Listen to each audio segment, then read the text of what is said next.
Okay, this is a very wordy PowerPoint. Um, The first section of this is going to have about a half a dozen slides, which will be very familiar, just channeling Jones. I want to channel Jones in a particular way because I want to draw some lessons from Jones, as you will see. Physical objects are congeries of subatomic particles, or at least so we are told. Indeed, physics tells us things even harder to fathom, that everything is a field, which makes room for pure process. But we initially come to know about things not in terms of physics, but as persisting perceptible physical objects. In roughly that spirit, Aristotle distinguished how things are in themselves from how they're best known to us. And Sellers adapted Aristotle's distinction in talking about sense impressions. He wrote, "Visual impressions are prior in the order of being to concepts pertaining to physical color, but our concepts of physical colors are prior in the order of knowing to concepts pertaining to visual impressions." I've argued elsewhere that adjustments to Sellers' treatment are needed for the case of sense impressions, but he in effect draws the same distinction for intentionality, and I'm going to argue that in this case he's entirely correct. In very rough summary, the intentionality of thinking is prior in the order of being, but the intentionality of speech acts is prior in the order of knowing. I'll first sketch how that works using Jones's theory in empiricism and the philosophy of mind. I'll then extract lessons from that about the given that Sellers was set on dismantling. After applying all that to a few fashionable views about thought and speech, fashionable because this is Sellers in a new generation, not for a new generation, is that correct? I was puzzled by that, but anyway, after applying all of that to a few fashionable views about thought and speech, I'll close by saying something about thoughts occurring consciously. So, the myth of Jones. Isn't it obvious that thinking is prior to speaking? Speech acts express thoughts, and thinking often occurs without speech. By contrast, sincere speech never occurs without thought. Thought is what's basic. That's the received wisdom, and I think it's right. As Chisholm noted in his published correspondence with Sellers, thoughts would be intentional even if there were no linguistic entities. But nothing would be intentional were it not for the fact that thoughts are intentional. Searle echoes Chisholm's remark, meaning something by saying it cannot stand on its own in the way that one's believing something, for example, can. But then Searle goes much farther, urging that, quote, "the direction of logical analysis is to explain language in terms of the intentionality of the mental." Logical analysis here presumably means conceptual analysis. One cannot understand what speech is except by appeal to understanding what it is for mental states to have intentionality. More explicitly, Searle writes, speakers' meaning should be entirely definable in terms of forms of intentionality that are not intrinsically linguistic. Sellers takes stark issue with these last remarks. If such definability held, how could we ever have come to think about thinking? And how could we explain the robust tie between thinking and speech in a way that isn't simply stipulative and uninformative? Many think that these questions are misguided. Many today, at least, think that these questions are misguided. I think that the view that I'm about to describe having to do with consciousness was not so popular when Sellers wrote most of the things that he wrote, certainly not when he wrote EPM. Many think that these questions about how do we know about, how do we come to think about thinking, how can we explain the robust tie between thinking and speech in a way that isn't simply stipulative and uninformative, many people think that these questions are misguided.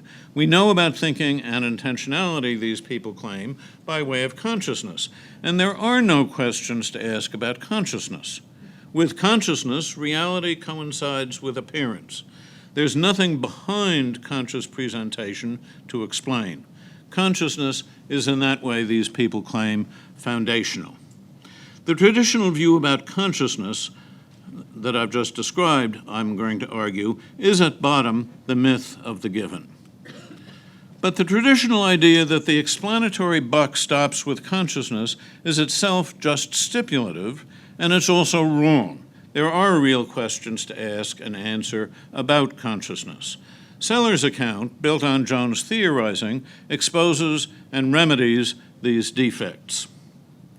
Jones's folk theorizing occurs in a context in which people talk and describe speech acts in semantic terms, and they describe things using subjunctive conditionals. But Jones is proto-scientifically curious. What explains the occurrence of speech acts? What are their systematic causes? Jones also notes nonverbal behavior that people sometimes make sense of by saying something.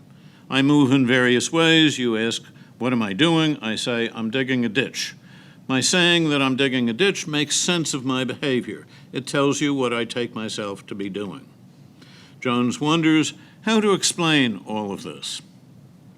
He posits occurrences internal to speakers that cause both speech acts in cases of nonverbal rational behavior, the kind of nonverbal behavior that we can make sense of by saying something relevant. These posits have properties analogous to the semantic properties of speech acts, and each speech act is caused by a posit with corresponding properties. Because they have properties analogous to speech acts, the posits are in that way modeled on speech acts. I won't worry today about modeling, and I won't worry today about analogy. But unlike speech acts, these posits don't have any acoustic properties, and though their semantics reflects that of speech acts, we shouldn't extrapolate and assume that the syntax of the posits also reflects the syntax of the speech acts. It may well do so sometimes, I think with compound sentences involving and, or, and if, probably the posits do reflect the syntax of the speech acts, but it needn't do so subsententially within an atomic sentence. These posits are what we call intentional states, thoughts. But thoughts on Sellers' view aren't just theoretical posits. They're theoretical posits, as he wrote to Castaneda, plus. What's the plus? Sellers writes, it turns out, need it have, very famous phrase, it turns out, need it have, that Jones's contemporaries can be trained to give reasonably reliable self-descriptions using the language of the theory without having to observe their own overt behavior. As Sellers puts it, thoughts are theoretical but come to have what he calls a reporting role.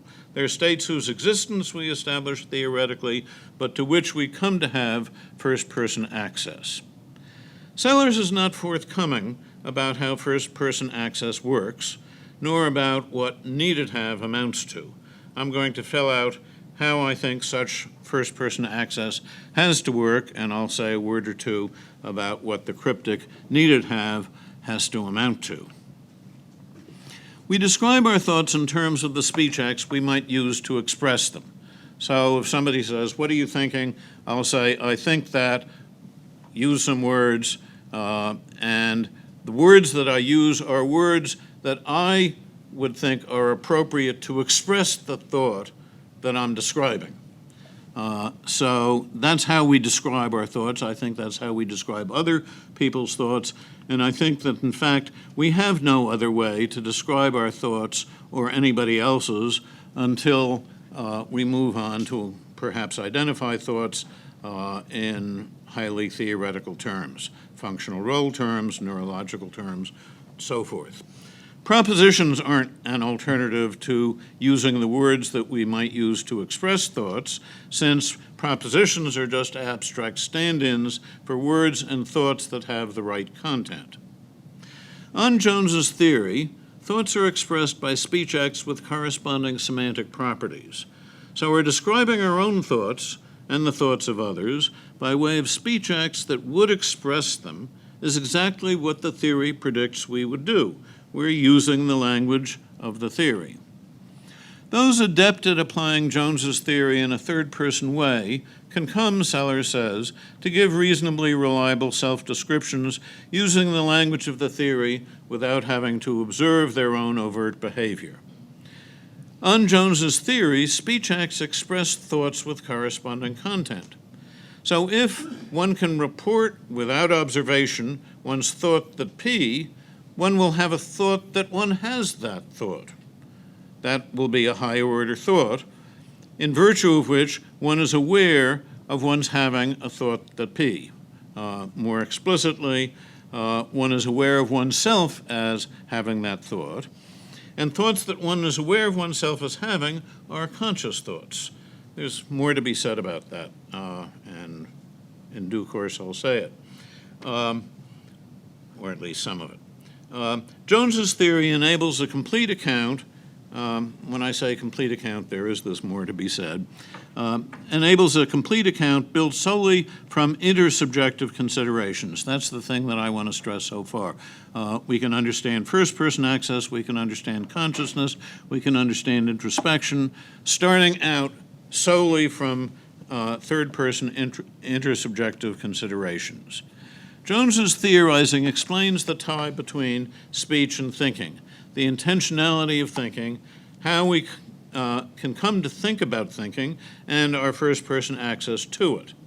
And it conforms in these ways to our folk psychological views about thinking.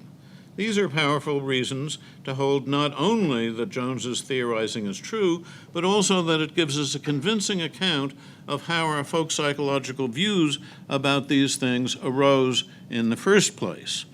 As Sellers enjoins in the last paragraph of EPM, we can see the myth of Jones as a revealing and accurate account of how we came to think about intentional and other mental states as we do. That is to say, in that last paragraph, he says, well, I've been calling this a myth, but if you look closely, don't you see this is really the way it is? Indeed, the account delivers the very goods that Chisholm insisted upon in writing, that thoughts would be intentional even if there were no linguistic entities, but nothing would be intentional were it not for the fact that thoughts are intentional. Since thoughts are the causes of speech acts, if there were no thoughts, there would be no speech acts. What then is there to complain about in Sellers' account and in the myth of Jones? Why doesn't it strike everybody as just too obvious and compelling to contest? Pause for water. We can see the answer to that, I think, probably better. So a lot of people just say, well, this is complete nonsense. I guess people here don't say that, but a lot of people do. We see the answer to that, I think, more clearly probably in Chisholm's discomfort about Sellers' views than in anybody else's discomfort in the case of discussing Sellers' views. But there is this sense that people read the myth of Jones and they're just incredulous. They don't see how anybody could have written any such thing and so forth. I have such colleagues. Chisholm writes, if the people of your myth were to give just a little bit of thought to the semantical statements that they make, wouldn't they then see that these semantical statements entail statements about the thoughts of the people whose language is being discussed? Just a little bit of thought. There's no need, on Chisholm's view, for any of this mythological theorizing. Indeed, there's no need on Chisholm's view for any theorizing at all. Access to our thoughts, he holds, is given. We know about them independently of anything else. We know about them independently of any theorizing or anything else. There is nothing about thinking or its relation to speech that needs explaining. It's just there on the face of it, obvious, clear. As noted earlier, Searle echoes this. He goes from the inability of speech to stand on its own in the way that believing can, to a very different thing, namely the insistence that the direction of conceptual analysis is to explain language in terms of the intentionality of the mental. The common sense causal dependence of speech upon thought leads Searle and Chisholm to extrapolate to an entirely different claim of conceptual dependence. But if thought is conceptually prior to speech in the way they hold, then there's no informative way, I'm about to argue, to explain what thoughts are, except by way of consciousness, except by appeal to how they are conscious. And relying on consciousness in that way is to take thinking simply as given. There are accounts that seek to explain thinking by appeal to ties that thoughts have with what they are about. Other accounts that seek to explain thinking by appeal to ties that, holist ties that thoughts have with other thoughts and inputs and outputs and whatever, and variations of those two kinds of theories in teleosemantic or interpretivist manners. Such accounts may not appeal to speech. They might appeal to speech, but they might not. They don't need to. And so they may be compatible with the conceptual priority of thought over speech. But the interesting thing is, such accounts can't ensure conceptual priority, since they can all apply equally to natural languages independent of thought. So if you have one of these theories like Jerry Fodor put forth some years ago of asymmetric dependencies for words in the language of thought, you can equally well apply asymmetric dependencies to words in English or any other natural language. And similarly with any of these things. And a number of the proponents of the kinds of theories in this first bullet point, a number of proponents of those sort of go back and forth between talking about thinking and talking about the expression of thought in natural language. More important, these theories only concern what it is for thoughts to have content. They're theories of intentional content. So they leave untouched what thoughts are in the first place and how we could come to think about them. And for those two things, things which Sellers' account using the myth of Jones explains, for those two questions, these accounts tacitly rely on consciousness, on how it is that thoughts are conscious. Sellers' account provides all one could ask for and conforms with folk psychology. There's no room for complaint, except that it rests on theorizing instead of the given. Recall the distinction Sellers adapts between what something is in itself and what's better known to us. On Sellers' account, the semantic properties of speech are better known to us, but in themselves they depend on thinking. If first-person access to thinking and our ability to think about thinking were given, then thinking itself would be, as many still hold, better known to us. The myth of Jones, indeed any explanation of how we can think about thinking, would be idle. There would be no reason to give any explanation of that. Folk theories typically come to function as background knowledge, taken for granted without explicit mention. I remember in a seminar in the early 60s, Sellers saying that in his somewhat Pickwickian sense of analyticity, water as H2O has become analytic, right? Which was his way, I took it, of saying it had become part of our background knowledge. Everybody just accepts it automatically like cows or animals. So taking the deliverances of Jones' theorizing as given is, although it's a mistaken move, I think it's a very understandable move. It can be tempting to hold, therefore, with Chisholm that a little bit of thought would lead us to see semantic descriptions of speech acts, that semantic descriptions of speech acts simply entail statements about thoughts. After all, if we take Jones' folk theory as an auxiliary background premise, then they do entail statements about thoughts. Chisholm and very many others feed the results of Jones' folk theorizing into the things that we take for granted. And then, overlooking their folk theoretical status, Chisholm and others take them as given. Our ability to talk about thoughts is part of our background way of describing things. So it's easy not to notice that it's due to a folk theoretical positing of thoughts. And overlooking that precludes any explanation of thinking, forcing one to cast it as given. Yes. A complete explanation of speech must, of course, as adherents of the given themselves insist, appeal to thinking. And of course, that's exactly what Jones' folk psychological positing was introduced to do. It was introduced to give a more complete explanation of speech than you could do otherwise. So people like Chisholm will say, actually, you can't give any explanation of speech at all unless you appeal to thoughts. But even pre-Jones, we can explain the semantic properties of speech acts without any appeal to thinking. It's not a full explanation, it's not a complete explanation, but it's still robust enough to enable Jones's positing of thoughts. Sellers favors a functionalist pre-Jones explanation of semantic properties using language game moves among speech acts, perception, and other behavior.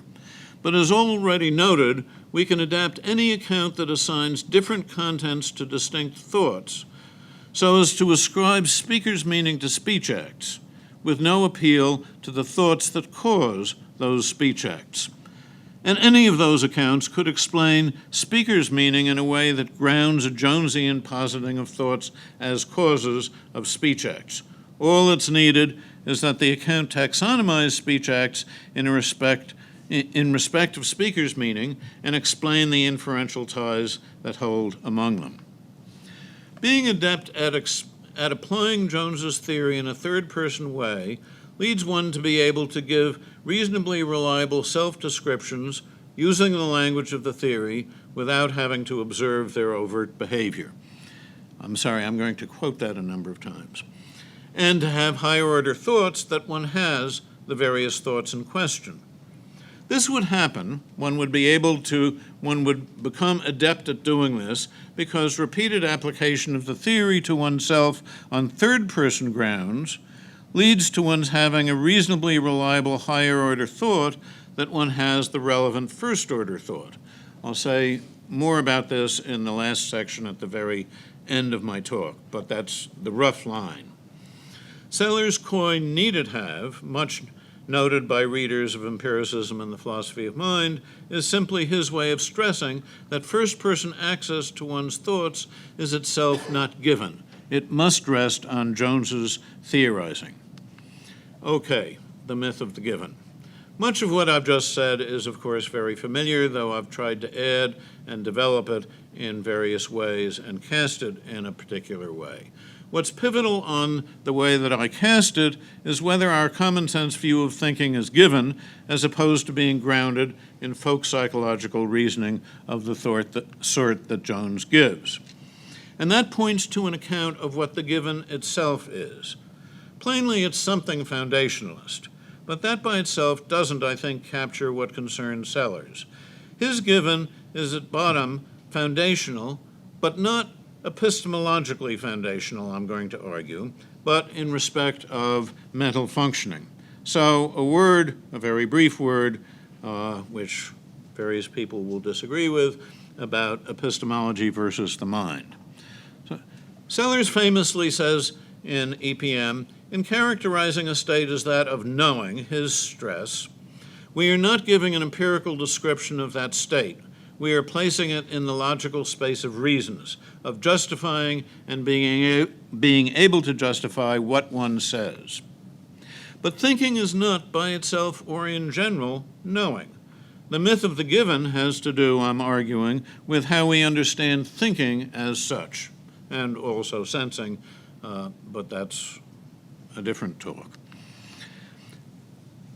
Sellers also famously writes elsewhere in Truth and Correspondence, linguistic objects are subject to rules and principles, are fraught with ought. It's arguable that we can naturalize such rules and principles in terms of functional roles, and I've been arguing this with various of you over the last little while. But what I want to stress is that for my argument, that doesn't matter. What matters is that such rules and principles are already in place whatever their status, whether they can be naturalized or not, they're already in place before the myth of the given raises issues in connection with thinking, because Jones's move is from speech to thinking, right? So whatever the status of the rules and principles, they're already in place with speech, whether naturalizable or not. I've noted that many now, this is a different new generation, a generation which I think could use more sellers. I've noted that many now think no question arises about how we understand what thinking is. We understand that by consciousness, and since consciousness is self-presenting, no further questions arise. Jones's theorizing undermines that picture. It gives a theory of intentionality and uses the theory of intentionality in effect to build an account of consciousness.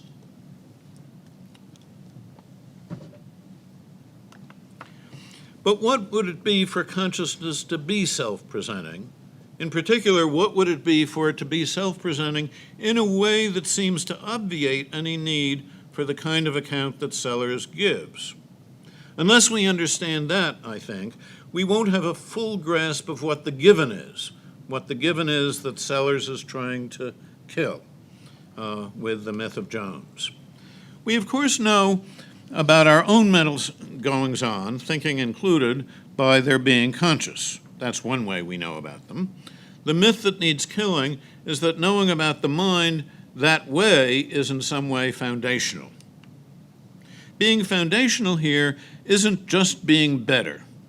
I often know what I'm thinking better than you know what I'm thinking, but not always.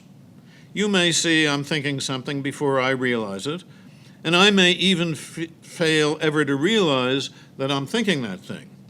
And this fact is often overlooked because, as a matter of good manners, we defer to others. I say, I'm not thinking that thing, and you say, well, whatever. That's not typical, but it does happen. And it's fully compatible with my access to my thinking being better than yours, and in that somewhat limited way, privileged. Being foundational is something beyond this kind of privileged. The more that being foundational is that being foundational cuts off any questions about consciousness, cuts off any questions about how we know about thinking by its being conscious.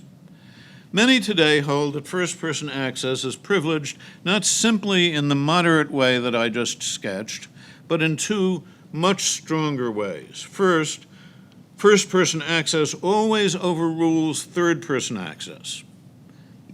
And because of that, two, we know what it is for a state to be mental only from the first person. These two go together.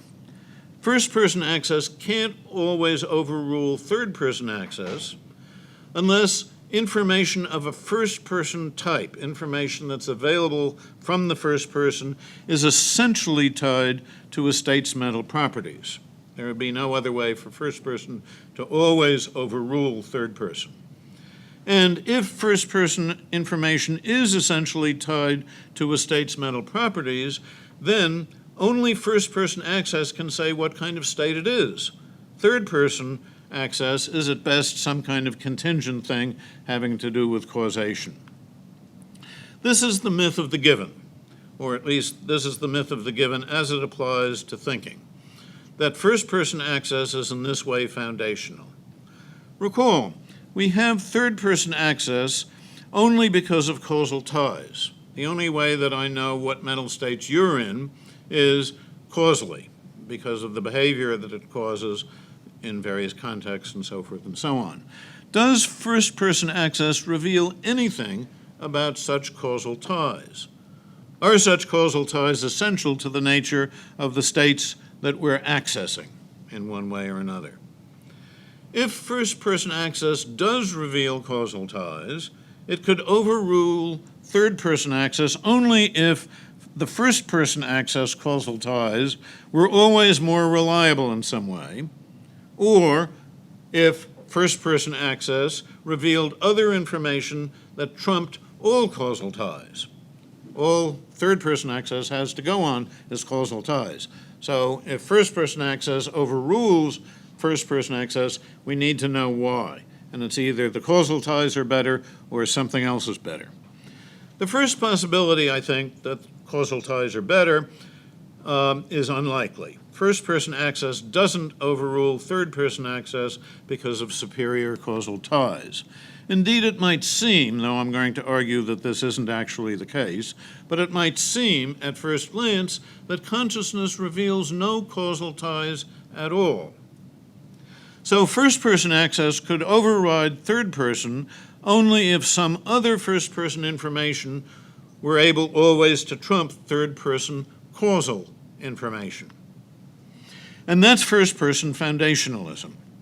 First-person access reveals each mental state one by one, independently of anything else, including causal ties. It bypasses all relational factors to reveal directly the mental nature of each mental state. This is first-person foundationalism. I'm just discussing this for the case of intentional states, but it also would hold for what Sellers calls sense impressions. This is evident, first-person foundationalists insist, simply by introspecting. If you introspect, you'll see that what they're saying is true. Introspection and consciousness tell us about each state on its own, just by itself, according to these theorists. They don't tell us about each state in relation to other things. First-person access doesn't. This is the myth of the given, that first-person access is foundational. Empiricism in the philosophy of mind aims to dismantle this by Jones's folk theorizing, which accounts for first-person access solely on intersubjective considerations. That's the constructive route, showing that we can take third-person access as primary and still do justice to first-person access. But we can also attack the myth of the given internally, showing that first-person foundationalism implies a defective view of first-person access, a defective view that Sellers' approach nicely avoids. Here's a first shot, which won't quite do, but it'll get you in the spirit. The first shot is that third-person access relies on causal ties, so such causal ties must be part of the nature of mental states.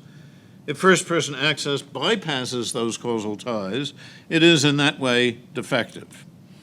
But the first-person foundationalist will retort that the causal ties that third-person access uses are just contingent properties of those states.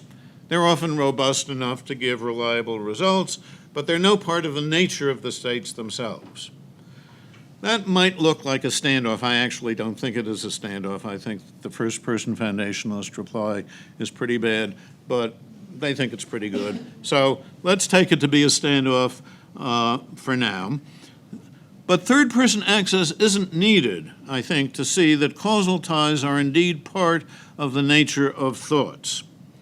Content is essential to whatever it is intentional states are. And despite wide and deep disagreement about what content is, no theory casts content as independent of causation. Simplifying hugely, some theories fix the content of each state by causal ties to what the state is about, and other theories by appeal to causal ties with other states, stimuli, and behavior. First-person access must reveal intentional states in respect of their content. Nothing else to go on. Since every account of content appeals to causal ties, such access must reveal intentional states in respect of their causal ties. In introspecting, we attend to being aware of ourselves as being in a particular state, and we don't pay that much attention to the nature of the state in any detail, just, that particular state. So that generates a superficial and illusory sense that first-person access doesn't represent the states in respect of their causal ties. But such ties are constitutive of a state's having content. So first-person access can't present any intentional states independently of those ties. And because of that, consciousness must represent mental states in respect of causal ties. First-person foundationalism holds that first-person access is blind to causal ties, going directly to the state, independently of any causal ties, and indeed independently of any other relational properties. But first-person access presents intensional states at least partly in respect of causal ties, so first-person foundationalism implies a defective view of first-person access. Things are actually the same, I think, with qualitative mental states. I'll just say a couple of things here with sense impressions, for which it might seem even more compelling that consciousness presents them just in non-relational terms. But a sensation of a particular shade of red will change how it subjectively appears to us if other sensations of closely related shades are introduced in reasonable proximity to the target shade of red. So even with sensations, first-person access must take relational factors into account in presenting the nature of the state that's being accessed. But my concern today is intentional states, and first-person foundationalism, which I am arguing is the myth of the given, is wrong about first-person access to intentional states. Indeed, one might ask, how could first-person access work at all on a first-person foundationalist picture which bypasses all relational and causal ties? On that picture, bypassing all causal and relational properties, on that picture, first-person access bypasses all those ties and directly reveals the nature of the states. How could it do that? On what picture of mental states would that not be sheer magic? Sellers' account of thoughts and first-person access sidesteps all these internal difficulties in first-person foundationalism. Sellers' account of thinking is broadly functionalist, and Jones's theory relies on a functionalist account of the meaning of speech acts. And first-person access to thoughts arises from applying Jones's theory to oneself, though without self-observation. Such self-application of Jones's theory enables first-person access to reveal the nature of accessed states in respect of their causal and other relational properties, and this has the virtue that there is no disparity between the way first and third-person access present the states. We avoid the threat, which some people have argued about recently, the people that I'm calling first-person foundationalists. We avoid the threat that on first-person foundationalism, the two types of access pertain to distinct types of state. First-person access pertains to the real mental states. Third-person access pertains to some kind of simulation that a zombie could have, a philosophical zombie. The myth of Jones doubly kills the myth of the given. It shows constructively that one can build from third to first-person access, from the intersubjective to the conscious and introspectable. And it reveals and avoids the defects of seeing first-person access as given. Still, the myth of the given, first-person foundationalism, persists, and it underlies much, in fact, a huge amount of today's thinking about the mind. So I turn now to several prominent views about thinking and its relation to speech, which rely on or in some other way reflect first-person foundationalism. And the three will be Gricean communicative intentions, atomism about content, and Searle's original intentionality. Sellers posits thoughts as states that tend to cause speech acts whose speaker's meaning matches the content of the thought and whose illocutionary force reflects the thought's mental attitude. So speaker's meaning is a matter of the intentional properties of the thoughts that the speech acts express. That's what speaker's meaning is on this kind of a theory. By contrast, on the now widely accepted Gricean account, speaker's meaning is a matter of communicative intentions rather than the thoughts that speech acts express. But it's unclear why communication would be more basic to speaker's meaning than the thoughts that are expressed. One can't communicate anything at all without expressing it, but expressing does occur without communication. And more important in a way, the two accounts differ not only in what mental resources they appeal to, which kinds of thoughts, which kinds of intentional states they appeal to. The two kinds of accounts, the expressing account that Sellers has and the Gricean account, they differ in their predictions in a substantive way. If I speak insincerely, I lie to you or I say something I don't mean, I intend my utterance to get you to believe something that I don't believe. On the communicative intention view, that intention gives my insincere utterance a straightforward speaker's meaning. The speaker's meaning is whatever I intend to get you to believe by uttering my utterance. Indeed, communicative intentions are indifferent to what the speaker believes, and so they can't, at least they can't without being supplemented by something else, they can't differentiate sincere speech from insincere utterances. In speaking insincerely, I don't believe the thing I intend you to believe. So there is no intentional state for my utterance to express. On an expressing view, therefore, insincere utterances simply have no speaker's meaning. What to say then? What to say is that in speaking insincerely, I merely pretend to express a thought. I pretend to be a person exactly like me, except that I have that thought. That's my pretense. Insincere speech is in that way like play acting, a view held by Austin and Frege, among others, and it's akin in a certain way to what Sellers called parroting speech in Notes on Intentionality and elsewhere. Only an expressing account can distinguish sincere from insincere speech, so we should go with that. But what matters here is something a bit different. So this is an argument for the expressing view over a Gricean view, but what matters here in this context is that working back from expressing not only gets right which states are responsible for speaker's meaning, it also, and more important, yields by way of Jones's theory an account of what intentional states are generally. Working back from communication doesn't.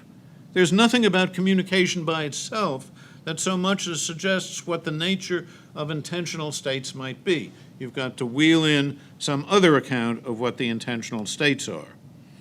And a full account must explain what the intentional states are. A communicative intention account has nothing to rely on but consciousness, and since it lacks any further explanation, the account must take consciousness as foundational, that is, as given. A word or two more about those bold claims. Communicative intentions seldom occur consciously, of course. That's not the point.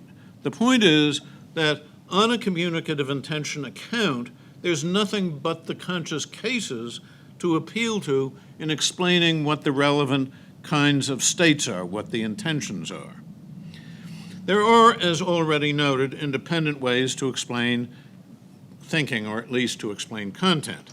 But they could also apply equally to speaker's meaning, and then we wouldn't have any need to appeal to a communicative intention account at all.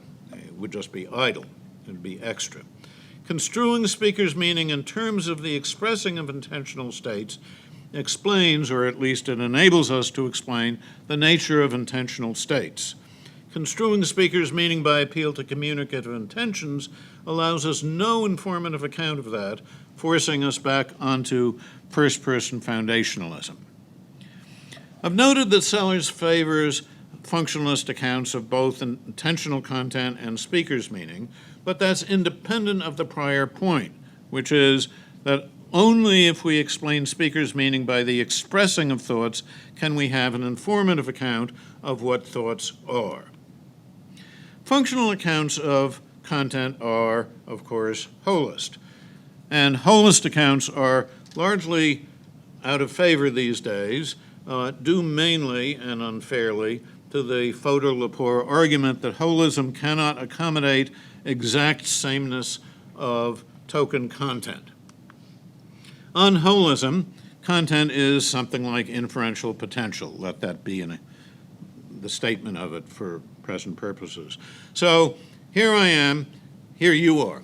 And if you gain one more belief, right, over time, or you have one more belief than I have, or your beliefs aren't exactly the same as mine, which of course they won't be, then none of your token intentional states will have the exact same content as any of mine. And since you'll gain and lose beliefs from time to time, none of your intentional states will have the same content from one time to another. But just as no two objects have the exact same size or shape, exact sameness of content isn't needed if the sameness of content is so close, if the similarity is so close, so that it doesn't matter for the purposes of thinking or communication. Functionalist holism accommodates ties with non-mental, non-linguistic reality because of causal connections with stimuli and action, the language entry and departure moves of Sellers, Some Reflections on Language Games. Still, some insist that ties, I should have said, with that bullet point, I'm leaving Rice behind and I'm moving on to other things about holism. Still, some insist that ties to non-mental and non-linguistic reality at the holist periphery aren't enough, that reference unmediated by sense and unmediated by inferential potential is needed. We need what's called direct reference. And here, too, there's a tie, though it's a slightly less obvious tie, and it's also largely unnoticed, to first-person foundationalism. Direct reference would be atomistic, each mental word referring to a particular thing.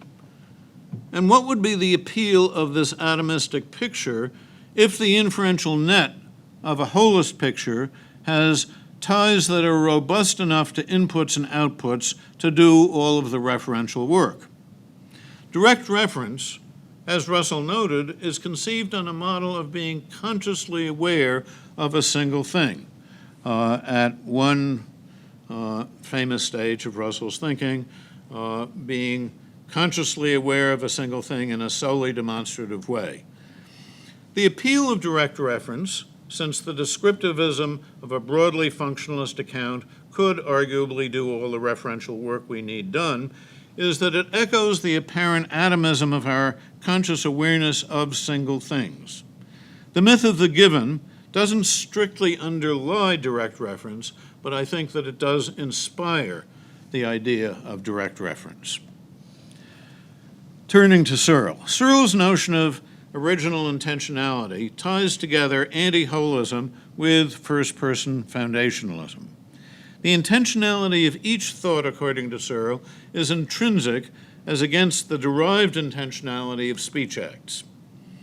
Intentionality is conferred on a speech act by an intention that the utterance have suitable conditions of satisfaction, according to Searle. This is not a Gricean communicative intention. Rather, it's an intention that is congenial, actually, to a speaker's meaning as the expressing of a thought. But what matters here is that since the intentionality of each thought is intrinsic to that thought, original intentionality is atomistic. It's incompatible with any holist, functionalist theory of content. Searle also holds, and he presents this as though it's independent. I'm going to argue that it's not independent. Searle also holds that all intentional states are conscious. He occasionally, that's such an unpopular thing to say. Freud, Chomsky, everything. So Searle does say that there are things that we call unconscious intentional states, and he says, well, they're potentially conscious. And this gives you the idea that here's the state, and it has the potential to become conscious. But when you actually read carefully what Searle says, this is not what he means at all. He means only that the ones that we call unconscious intentional states are states that are capable of causing subjective conscious thoughts. So they're not conscious, but they can cause states that are. They are intentional in a derivative way. They can cause states that are genuinely intentional. In that way, they are like speech acts on Searle's view. We count them both as intentional only as a kind of a courtesy due to causal ties with genuine intentional states. Searle's reason for this is that no state is intentional unless it has aspectual shape, his term. That is to say, it represents things in a way that can violate extensional substitutivity, referential opacity. And he claims only conscious intentional states can have aspectual shape, since, he says, aspectual shape, is tied to one's point of view. Point of view is very famous since 1974 and Tom Nagel's Bat paper. This is patently question-begging. What captures a point of view is intentional content, not consciousness. Unconscious intentional states capture an individual's point of view, that is to say, how things are for one, no less than conscious intentional states. Still, Searle is right that the intentionality of thoughts must indeed be conscious if intentionality is intrinsic to each thought rather than relational. Because if intentionality is intrinsic to thoughts, the way it is conscious is all there is to it, and also the only way to know about it. So Searle's original intentionality is of a piece with first-person foundationalism, with what I'm saying, with which I'm arguing is equivalent to the myth of the given. Let's see here. I'm going to skip the last little bit about Searle. And here, the first-person foundationalism insists that Jones's posits are sham thoughts. They're states that a zombie could be in, that a machine could be in. Some people have told me that a laptop could be in. Very fancy laptop. No state is intentional, no state is mental at all on this view, unless it's essentially conscious.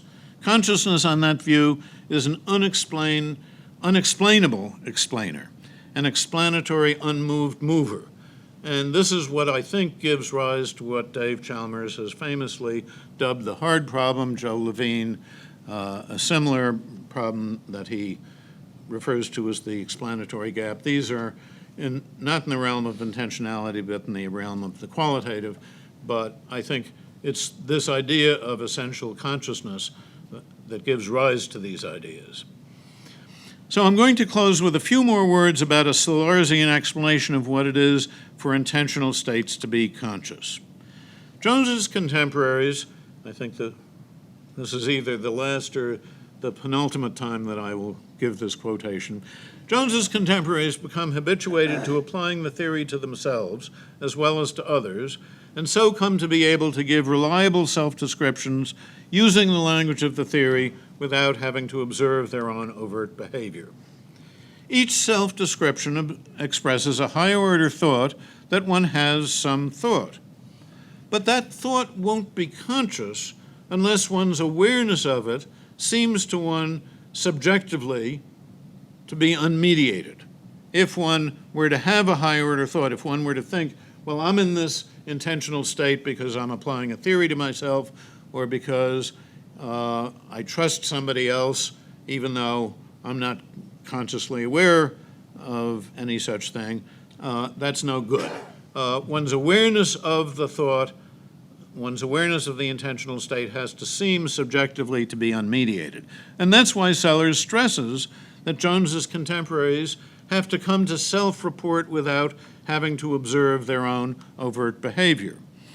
But what gives rise to these higher-order thoughts once Jones's contemporaries stop relying on self-observation? So, first of all, I look at Bill, I see he's behaving in such a way, I apply Jones' theory, say he has the thought that P. Then I look at myself, I apply Jones's theory, I say I have the thought that P. So when I stop relying on looking at myself, what gives rise to any higher-order thoughts at all? Today, we don't rely on self-observation. What gives rise to our higher-order thoughts? I think Sellers, having put in this needed have passage in EPM, distracts us from asking this crucial question.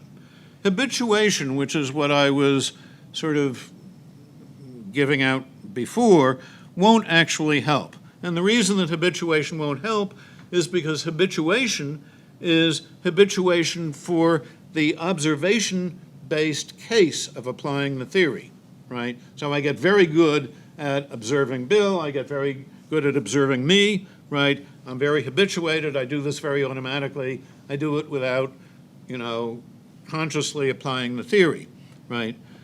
So if habituation won't do, maybe we fail to explain consciousness and so fail to avoid first-person foundationalism. I don't think that that's the case.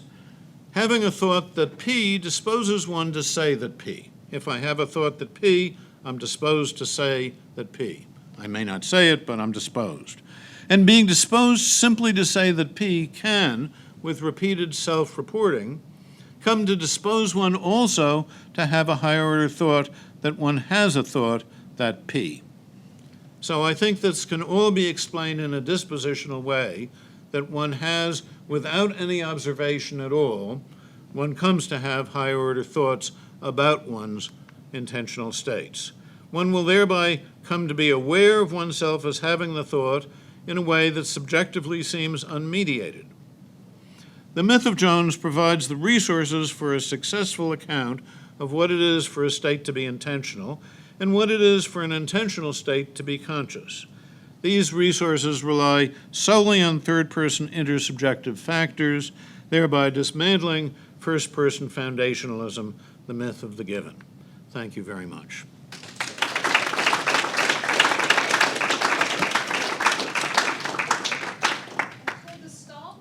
Okay, so this is the obvious question to ask of this program, but I'm interested to hear your response. Do organisms that do not display publicly observable speech acts lack intentional states? If they do not, are they of a fundamentally different kind?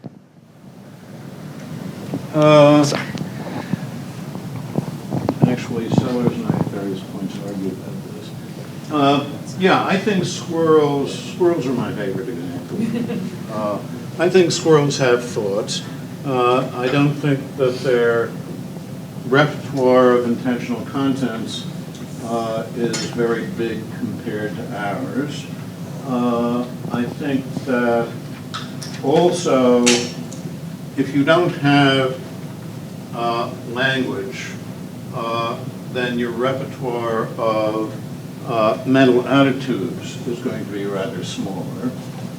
You'll certainly have beliefs and desires, and you may have a few variations on them, but like you might expect things, that's a slightly different mental attitude. Wondering, you might wonder, but I think it's going to be a much smaller repertoire of mental attitudes.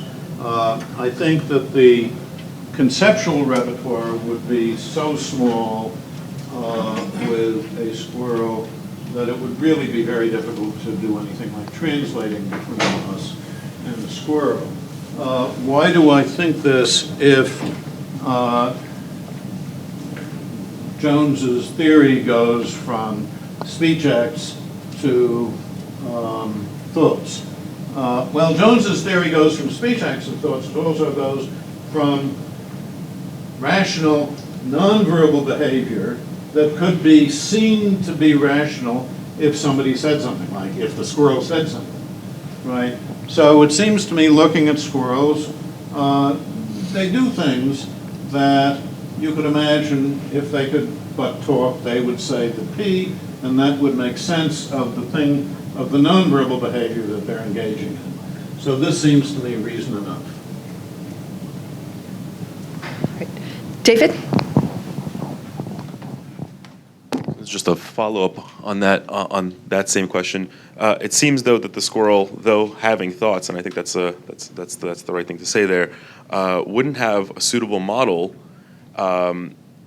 because it doesn't have language for ascribing thoughts to itself. Because on the story that you told, Right. you first have we see the language and then we say, oh, maybe there's this thing inside me that's like that, except without a tongue wiggling, right? But the squirrel doesn't have that. So are you saying that squirrels have thoughts, but those thoughts are never conscious thoughts? Yeah. Well, I wasn't, but I did. Okay. I actually have said that in print, yes. So here's the thing about squirrels. I think that if you speak to people and you say to people, well, do squirrels, so some people will say, no, I have a higher order thought theory of what it is for a mental state to be conscious. What it is for a mental state to be conscious is to have a thought that one is in that state, right? So to have a thought that one is in a particular state, you have to have two things. You have to have the conceptual repertoire that includes being able to think about a state of that type, and you have to have something that gives rise to having the higher order thought. Just having the concept isn't going to be enough, right? So I think that in this way, qualitative states, purely qualitative states, or states like perceptions that may be both qualitative and intentional states, these states are the states that we think that squirrels have consciously. And we think that they have them consciously, at least sometimes, in respect of their qualitative character, as opposed to their intentional content. So I think if somebody said to you, look, the truth of the matter is, right, I talked to the burning bush told me this is the way it is. The truth of the matter is that non-linguistic creatures are in plenty of mental states that are conscious, right? But they're only conscious in respect of their qualitative character. I think that fits well enough with pre-theoretic ideas about squirrels and crows and other guys like that. So that is my line. I don't think, I think if you don't have language, then you're not going to have the conceptual repertoire, have higher order thoughts about intentional states, yes. Get Mark, and I'm going to ask you to stand behind the microphone. I wanted to put a little pressure, if I could, on new Rosenthal in light of what I take old Rosenthal's position to be. And this is on the habituation as the story about the mechanism for giving rise to higher order thoughts. So on the one hand, The old Rosenthal. well, I thought mean you were earlier suggesting in you the used to talk. tell earlier Rosenthal. Earlier Okay. Rosenthal. Sorry, I mean, younger Rosenthal. Even that guy knew that last slide was coming. So here's the thought. On the one hand, on behalf of habituation, I take it that the kind of story that Aristotle, this is my reading of Aristotle, however heterodox it is, his conception of one of the things that happens in habituation and action is that in virtue of practicing actions that reflect the kind of grasp that the virtuous person has of what to do, one's impression of what it is that's going on in acting is changed. And that the person who acquires the virtue via habituation begins to see reasons for undertaking that action that simply were not available before. And the sort of the content of the way that they represent to themselves that they're acting changes. And if that's right or anything like that's right, that sort of undermines the idea that habituation is just doing the same thing only faster and with less attention. So that's sort of bulking up the idea of what habituation could do. And on the other side, if I grasped you, there was sort of an associationist story about how these higher order thoughts arise. And I'm thinking, well, to the extent that I start to think about causation and associations, and I become dubious, or even not dubious, but questioning the nature of causation and these associations, that seems like that might entail a kind of alienation or mediation of precisely the sort that we don't want between the first order thoughts and the higher order thoughts, that would undermine the kind of intimate connection, unmediated intimate connection between those that your later theory seems to want to posit. So I wondered if you could speak to that. Okay, three things. Aristotle thinks that virtue begins by steering the kid with the rudder of pleasure and pain. It's not all that reflective. Then virtue gets fancier and so forth and so on. That has nothing to do with this conference. The rest of that first question, though, I'm sorry, Mark, I didn't understand that. But let me say something about the second question, which I think is more important. There's a very interesting thing, which, just for reasons of thinking I should get to my last slide and then finish up, I didn't go into. Here's the very interesting thing. I could say it's raining. I could say I think it's raining. If somebody were Austin, somebody might say that I think it's raining is a little more guarded. I've heard people say I think it's raining, which is less guarded. I think for almost all purposes, the two are use equivalent, what I've sometimes called performance conditionally equivalent, as opposed to truth conditionally equivalent. Clearly, they differ in truth conditions. So what happens is the person has gotten Jones's theory. So the person has the vocabulary of thoughts. So the person knows, at least after the person is over 3 years old, and false belief tests and so forth, people who know about that stuff, that's an interesting set of issues. But at about 3 years old anyway, you begin to know that they're use equivalent.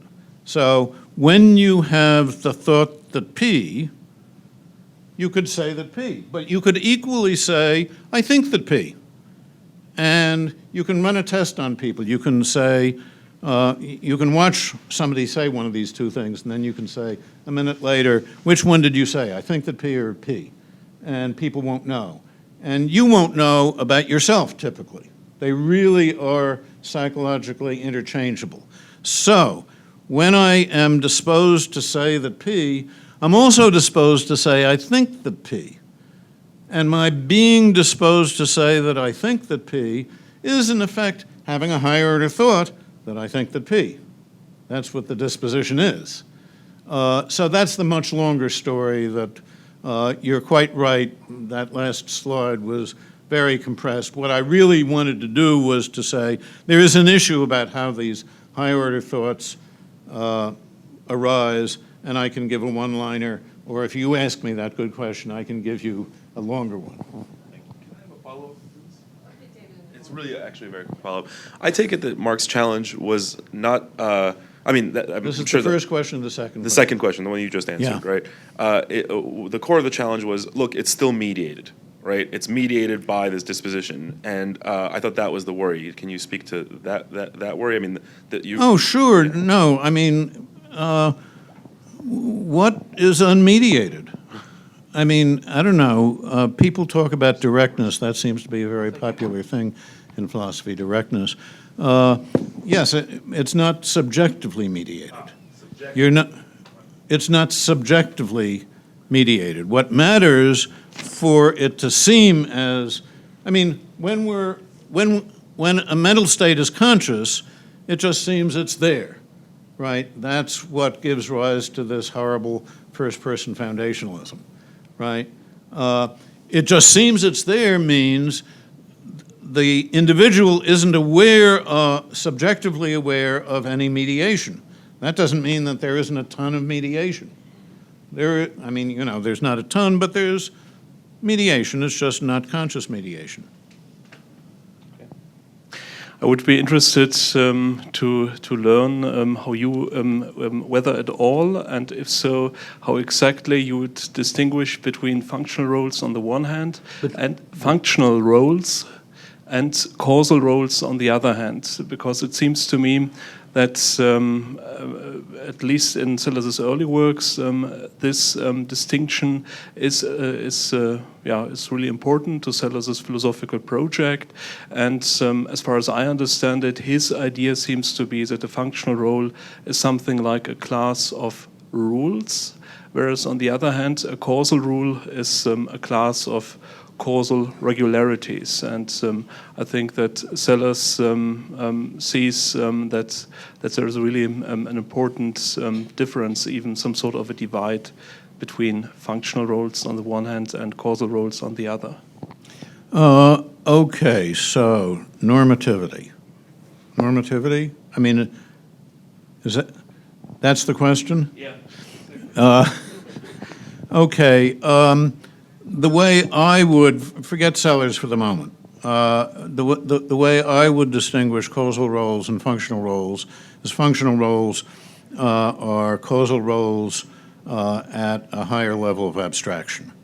Do you have to describe functional roles in terms of something that's non-naturalizably normative?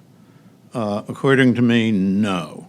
According to me, you can do this all in terms of disposition. So you're disposed if you think that P to think that Q. You're disposed if you think that P to do A, and lots of other things like that. If you realize these dispositions, sometimes what's going to happen is something that doesn't work out right. People are going to give you a bad reaction, that is to say, a reaction you don't like, or you're going to get a kind of cognitive dissonance, you're going to kind of get arrested in your thinking. I think that Plato was right that thinking is a dialogue that the soul has with itself, so the soul is going back and forth, talking to itself in this way, and it gets to an aporia. It gets to one of these things that the early dialogues end in. It says, what? Right. So dispositions that end in that kind of thing, or that end in social, not likable reactions, tend to be weeded out. These tend to be constraints that lead to these dispositions to go away, and you're left with what one could call good dispositions. But I've described what's good and bad here in, I think, completely descriptive terms. So this is a very big topic. I did have one line because it seemed to me, what's the point of giving a talk if you can't be a heretic, at least in one line? Said that I think that normativity is can be accounted in terms of dispositions and thus naturalized. That's the way I would argue. It'll take more arguing, but that's the outline of it. All right, we're going to have to leave it there, I'm afraid, but thank you very much, David. We'll take about 5 minutes.